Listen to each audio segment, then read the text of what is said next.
Well, welcome back to Women, Men, and Relationships. I'm JJ Flazanes. And I am Doug Sandler, and we are beachside. In Cabo. So if you hear people screaming in the background, they're playing volleyball. There are beachgoers. Tough life that we're living right now. He wanted to do the beachside. I said, okay, what about sound? And he said, it'll be fine. So just a warning to all of you who are listening, this will not be the clean-cut sound you are used to because we are on the go. The studio quality. If you hear a wave crashing in the background, we apologize. And the winning points from a good volleyball match going on behind us. Which hopefully will be over soon. But we are coming back to you this week while we're still vacationing. We did say that we were going to do a little bit of homework. We have not worked at all. But the one thing we did do was listen to, what was it, section 2 or part 2? Part 2 of Enlightened Sex with David Deida. And we just finished that along with lunch. You were even taking notes. I was taking notes because I thought, and I forgot, that I had the CD that tells us the different tracks. So actually, let's review. Here I was taking notes because I'm so studious that way. Okay, session 2, understanding your sexual essence. There was an intro. David goes over what is sexual essence, masculine and feminine desires, being trusted and being seen, the rule of sexual polarity, you're always attracted to your reciprocal, and identifying your sexual essence. Doug Sandler. Uh-oh, we have drinks coming. Pause for drinks. All right, well, as Doug cracks open his Corona Light, and I start drinking my mimosa, I would like to ask you, Doug, since I saw you thinking and pondering and assessing and nodding your head and shaking your head and shrugging your shoulders, some thoughts about session 2 of Amazing. I never really understood that we all have, I knew we had feminine and masculine traits, qualities, characteristics in all of us, but I never realized, what does that mean? It means more sensitive if I'm feminine, I'm more structured and definitive if I'm more masculine. But there's a whole bunch of other things that go into it, and I love it. I loved listening to the whole David Deida section. Good. All right. So I wrote down, because we've been looking for a phrase for our relationship, a title, because I just feel like girlfriend and boyfriend. I feel like the scene in Sex and the City in the movie when she says to him, "Are you really my boyfriend? Aren't we too old for that term? Aren't you my man friend? I want to call you my man friend." You decided that you weren't going to call me your slave? No, you tell me that you're my slave, and then you quickly say, "And you are my slave." So, intimate partner. I think that's our new term. But how does that work in public, though? My intimate partner? This is JJ. She is my intimate partner. But you made a face when he said it, so I thought it was funny. It was funny. I guess we could... What do we say? Lover. I don't love that. I don't like that one either. All right. I'm just thinking, how would you introduce, if I was being introduced, say, to... My parents? An uncle or an aunt if or if any of them still talk to me. I don't have to worry about that. I might say intimate partner. No, I wouldn't say intimate partner. Okay, fine. I'd say boyfriend. It's so cliche. I just don't know what it would be, though. We need a new name. I know. We have to create a whole category. I think so. I don't know what it's going to be. Okay. What is it going to be? Okay. Let's throw it out to our community. Those that are listening, can you share with us what would you call someone that would, if you're in your 30s like we are? Good. Yes, he is in his 30s. Exactly. Oh my gosh. You've already told everybody how old you are. And by the way, everyone, I am younger. Those of you that have written in and said that you were surprised by our ages, I have yet to share with you mine, but Doug continues to talk about his. Mm-hmm. But he is in his 30s. So if you have any ideas for what to call your significant other once you have moved through a marriage or two.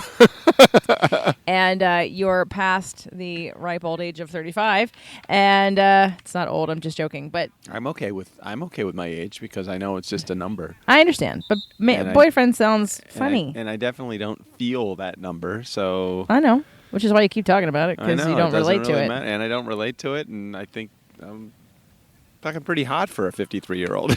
Oh my God. See, he just keeps reversing the numbers. He's a little dyslexic. He's really 35. All right. So there was a section that you shook your head and you were going to talk to me. It is amazing as I stare at the pool. Well, I can't see the pool from right where I am, beachside. But how many men that are in their 50s and 60s are just fucking out of shape? I'm not saying I'm in the best shape ever, but it's like, what happened to America? If someone was to look at you with your shirt off, they would think you are in amazing shape because you are thin and lean, and you got some abs. You're welcome. Thank you, JJ. You had them before me, but you're But it's funny because that doesn't necessarily equate to you being like in tip-top shape in terms of like cardiovascular or strength training. Well, However, I'm working towards that. You are definitely healthy, and you're not in shape, but. It is funny because there are a lot of athletic people who don't look necessarily athletic. Like they're strong or they're fast or they've got endurance, but their body type doesn't necessarily say that. So, yeah. My body type says lean and mean, fighting sex machine. Alrighty then. This is my sex machine. Doug. Yeah. My intimate partner and sex machine, Doug. And I'm sure that will go over really well with any uncle that may still talk to me. That's not going to work really well at all. The game just broke up. This is good. Maybe they're done. Well, you just know we're at the beach, so please forgive. I have to say that if you have not had a chance to come to Cabo, this is the first time I've been here, and it is just aesthetically, it's just gorgeous. I mean, and the landscape isn't bad either. It's just amazing. Come here with your favorite partner. Your favorite intimate partner and sex machine. This will be a great place to just walk along the beach and hand in hand and enjoy just the scenery. And we had so many great experiences this week that we were here. We did. And I would have to say, if you're going to come to Cabo, come either from although I don't know what the weather's like from January to March. The first time I was here was in April, and that weather was pretty nice. I definitely think April is a good time. May even be a good time. However, summer in Mexico is pretty terrible. So I would recommend, we're here, it's the end of October. The weather is gorgeous. It's been in the upper 70s, 80s all week long. Not a cloud of value in the sky, even though there was a hurricane that passed shortly a little bit south of us, I think, in Puerto Vallarta. Yeah. A lot of people actually rerouted their trips. They were going to Puerto Vallarta and they came here instead because of the hurricane. And even family and friends of yours warned you about the hurricane. Amazing. Thanks, Fern. So I think my mother even contacted you and wondered where we were going. But, thanks, Val. Yep, but we're good. Not a drop of precipitation this entire week, and we are rounding out the end of the week here. So back to, and you know what's really interesting is as we get deeper into, this is a 6 CD series, and I'm guessing there are 2 parts or 2 lessons on each CD, so I guess that would mean there were 12. So we just completed disc number 1, and I'm hoping, because actually I've done some of this in the past, but it's been so long, it will be really interesting to go further, because I've done some of this earlier work, and to actually see if we can translate it to physicality or to practices. In terms of our daily lives or habits or how we talk to each other, and just to play and to see how this all works out. He was talking about trust versus beautiful, like telling someone they trust you completely versus you're beautiful and I love you. And you made a face, and I didn't want you to say anything until we started recording. So go ahead. Okay, so wait. So ask me the question though. Ask me a question so that I can answer it because as he was saying it, I don't remember it exactly as you have it laid out there, but as he was saying it, I had a definite opinion on which one of the 2 I preferred. Well, which one do you prefer? Well, give it to me again. So give me my choices. For someone to say I trust you completely, or for someone to say you're beautiful and I love you. Wow. I don't think that's the one I had a challenge with. Okay. I have a challenge with this one. I mean, I do want to be trusted. I love being trusted. Which one makes a bigger impact? Give me my choices again. Trust. If someone were to say I trust you completely, or someone to say you're beautiful. Oh, definitely the first one. Trust. The first one, trust. For me, that is definitely. If I was only given one or the other, I'd much rather be trusted than someone telling me I'm beautiful. I can tell myself I'm beautiful. Right. So that meant, in that instance, you were more masculine than feminine. Okay. Yeah, trust is definitely a masculine trait.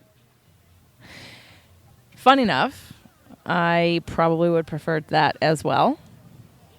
Trust over being told I'm beautiful. I agree. I think that is something that you would prefer as well.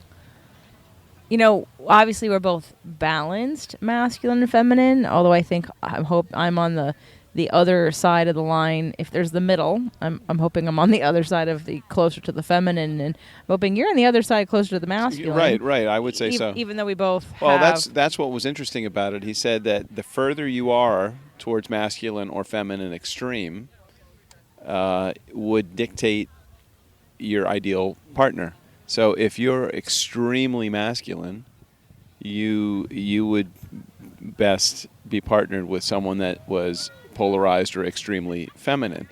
Because we're just on left and right side of that center line, I think that's why we get along so well. Well, you attract your opposite, whatever the makeup is. And I can actually think of several couples, older couples, who the men are sort of that first stage masculine, super masculine. Even though their underbelly is definitely still very sensitive, they operate in a singular, like focused only on one thing, very directional, structured oriented, factual oriented, accomplishing things, getting things done. And on the flip side, there are women who annoy the crap out of them a lot of the time, are the light bearers, who are, half of them are ADD, running around, multitasking, shiny object syndrome. And so I find it funny because the gap is wider between, like the polarity is wider. But they need that. Right, they need that. But I know that a lot of people who are in that situation don't even recognize sort of that necessity, like the balance part of it. In fact, the two couples that I'm thinking of, I've often said about them that they make a complete person. They make a balanced, complete person, because one is the right brain and one is the left brain, and together they make a balanced person. So it's, but I know because of the frustrations, when you're that far apart, you have less in common. And when you have less in common, I'm sure the frustrations, even though the polarity can be high, I'm sure the frustrations can be high. So what would, if you went back in your relationships, would I be similar in that way to everybody? We're both closer to center. I think if I had to look at my last marriage, I would say that we were probably both left of center, more towards masculine. So you think I'm more feminine? Yes. Yeah. In what ways? In certain ways. You okay. know, she might have spent more time in front of the mirror, grooming and preparing and shopping and that kind of stuff. But when it comes to personality style, I think that she was probably more left of center, like I am, towards masculine. Because? Just give me some masculine traits. And again, we're not deeming masculine as bad and feminine is good when it comes to a woman, because there are plenty of, again, it's just about the polarity. Wanting to be in charge, wanting to be heard, wanting to be the decision maker, wanting to be the organizer, wanting to be the leader. I feel like those are more masculine qualities, and I think that she probably was more like that. Not that that's any more positive than the opposite of those things. But I think that she would definitely be aligned more that way. And I think, although I'm slightly left of center, more masculine than the center line, but not to the extreme of masculine.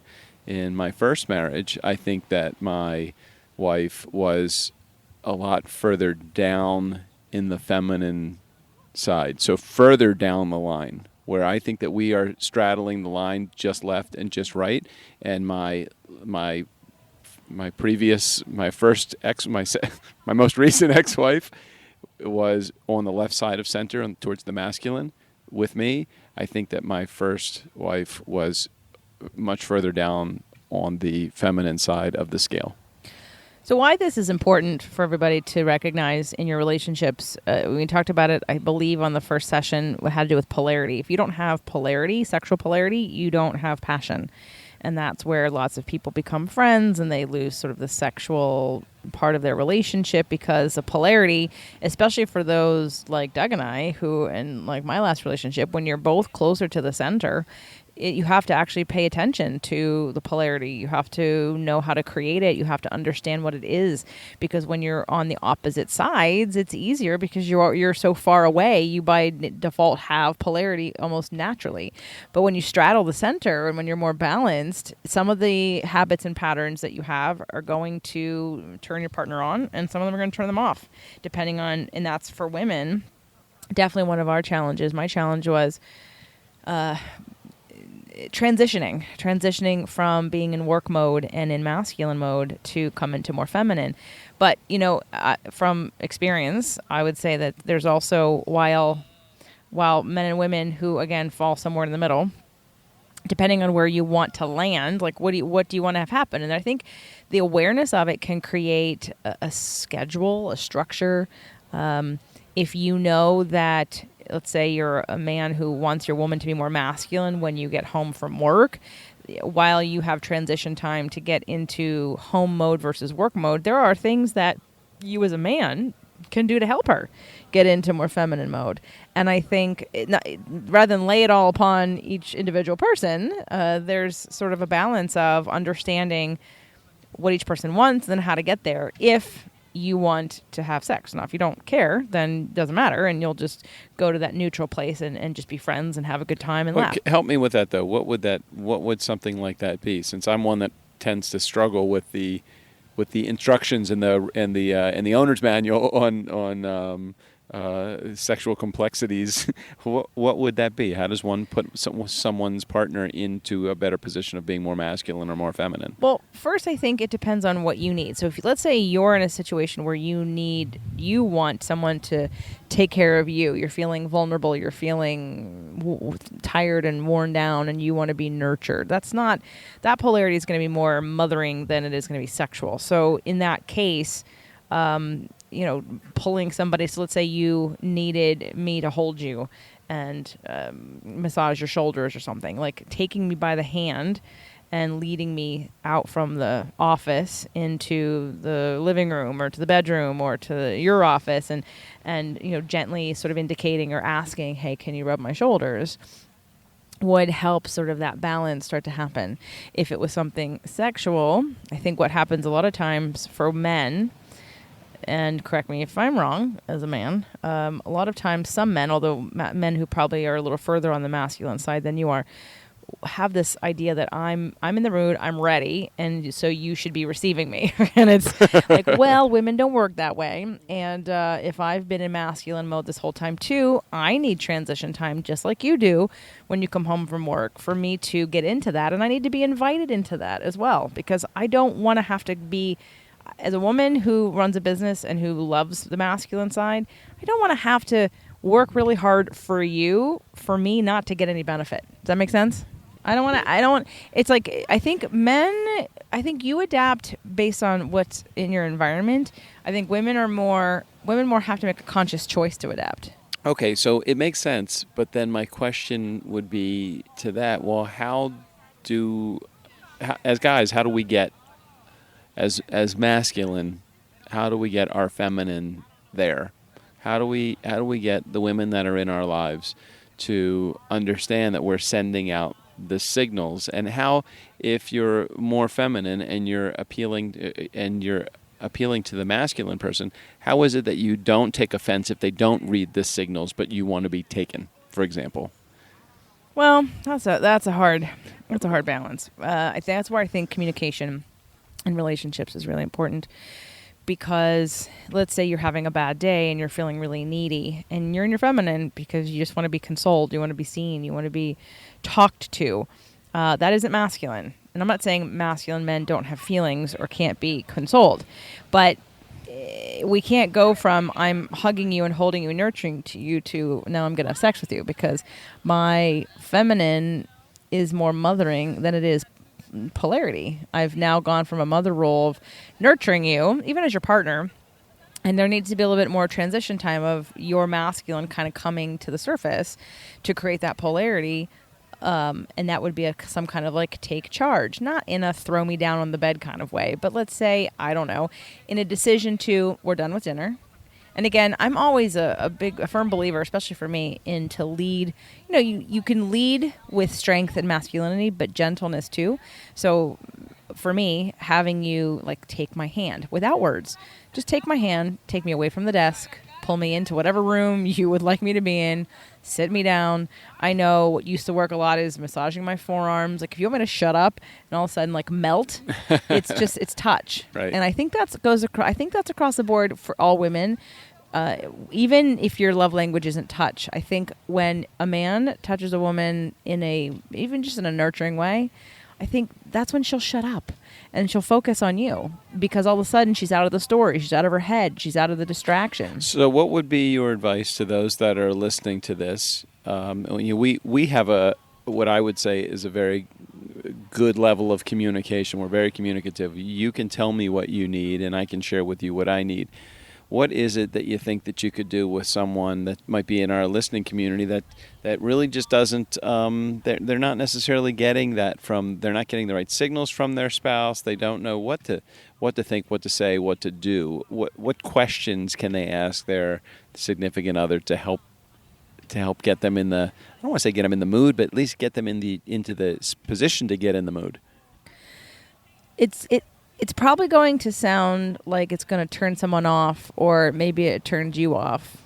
But, honestly, I know that I've heard, I haven't quite experienced this way, but I've heard that a lot of men like direction. They like to be told what you want and what to do, and that's very helpful. It alleviates them from having to figure it out. Yeah. That would work for me. Right, I know. It doesn't work for everybody. But let's just say that is a general thing.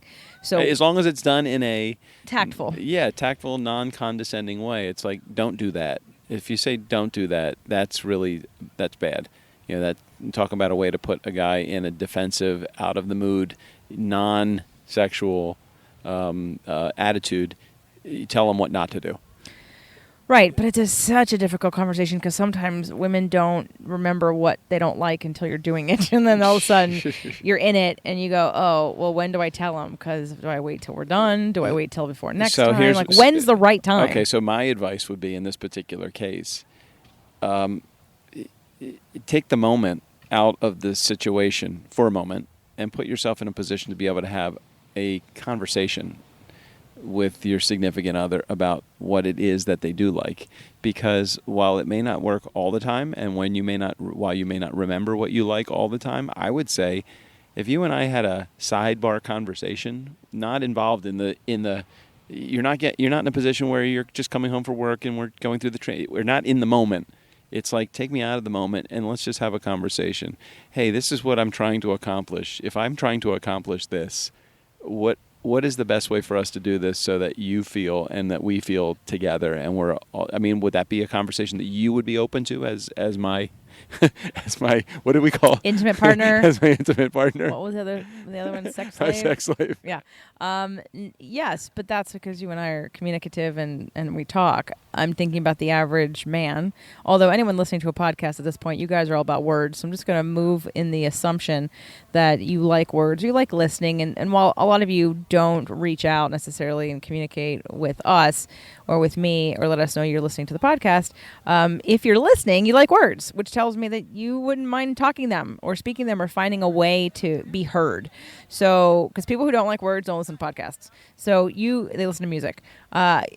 If you're a man who's not used to talking about this because you don't know what the right thing to say is, or if you're a woman who isn't really sure because you don't want to offend your man, or because he pulls away, or because you don't even know. I mean, I think half the time that's the issue with relationships, is that sex is like this glorified movie trailer, music and orgasms. Yep. And then it's like, but how do you even get there when you may not even know what pleases you? Well, one of the things that David Deida said, again, appealing to the more feminine side of the scale, is that he was talking about someone that's extremely feminine wants to be taken, wants to be ravished, wants to be, and I don't know. I mean, is that something we've talked about this before? And part of a lot of the books that you've shown me and the things that you've highlighted in the language that that I could use, and that it did involve a lot of that. And I'm thinking, well, that's not necessarily you though, but maybe it is you. Well, I mean, women like read a lot of romance novels. Right. And that's because they enjoy that fantasy of being taken. And it is that masculine that has to do that, and allows them to be in their true feminine. But so many times between juggling work and children and schedules and, women aren't really in their true feminine and men aren't really in their masculine. So it's idealistically, we'd like to have everyone prepared in a situation where, for a lot of women, that is what they secretly desire, and they would like that. But they also need a man who, it's not only just being taken, it's being taken and not have to explain. It's being taken and you knowing. But to get there has to be an exploration and communication. But let me say this from a guy's perspective, that might be just on the other side of the line. We're both on the opposite side. So you're left of center or you're right of center and I'm left of center. That action is really tough for a guy that's not as masculine as the far polar left that's over there. I'm not saying that it can't be done, but it is. But at some point, I think I've even said to you, well, tell me what words you want me to say. Not while we're right in the moment, but even just, okay, let me prepare for a month from now. Just let me do my homework. Just tell me, what are the words that you want to hear and what are the actions that you want me to take? And it's almost like, I'm not saying that you're avoiding the question. You're not. You would help me with that as much as I need to be helped. But some women don't know. They won't be able to tell you what they want. They don't know, but they expect you to figure it out. Yeah, and from a guy that's just left of center, holy shit, that is a very different. I've told you this. Part of the breakdown in my second marriage was. I think part of it was in the physical side of it. I remember a couple of times she said, I'm like, well, tell me what you want. We would be in a position where something wasn't working out. We were in an intimate moment. It wasn't working out. And I said, just tell me what you want. I know this isn't it, but tell me what you want. She goes, I just want you to be the man. And I'm like, talk about a way to completely take your man, ladies that are listening to this, or women that are listening to this, or guys that are listening to this that have a very masculine partner. Talk about a way to completely emasculate someone and make someone feel totally not loved, not important, not needed, not wanted at all. Give them all of the responsibility. Tell them I just want you to be the man. I'm like, what the fuck does that mean? That hurts. So just in case you're listening to this and you're thinking, well, I just want my man to be the man. Like, you have to tell us what that means sometimes. True, I understand. And here's where I'm going to insert another book, which we will read again, called The Way of the Superior Man by David Deida. It's a great book for women and men to read. Really good, actually. And we were going to get to the place where some people who are in the middle, like he talked about the shells today. So if, let's say you have a masculine essence, I actually thought about this. This with your mom. One of the reasons why you may have more feminine essence is because you were raised by your mother. Yes. You didn't have a masculine influence. You were, your dad wasn't around. So and I'm not saying, I'm very different than both my parents, but maybe I saw things about the feminine I didn't like, so I did the opposite. And there were things about the feminine that I did like. So, I feel like I'm sort of a composite of both of them. They're different, masculine, feminine, different ways. But I definitely thought about you, and he talked about like what you're exposed to, and you were exposed to mostly feminine from your mom, being the only person who really raised you for a long time.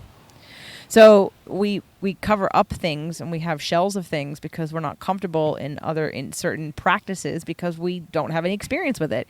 We don't relate to it. It didn't translate into love for us. It translated into bad things. Like, I wonder if a lot of people, I'm thinking of some other people that I know whose masculine role models were weak and were succumbed to their masculine wives. And in that situation, your masculine gets skewed. And so there's a really effed up relationship between men and women who have more masculine and or feminine. So anyway, but that'll be coming in the next CDs, I'm sure, because part of it's going to be working through what happens when you aren't polarized and when that sexual polarity is lacking and therefore sex is lacking. So I just wanted to kind of cover the idea that in different areas, and we've got some singers in the background, so just in case you can all hear that. All right, well, that's what happens when you're on a resort, and it is a happy hour. And anyway, so... Great spa day, by the way. It was a great spa day. We didn't talk about the fish at all. Really, not on this episode.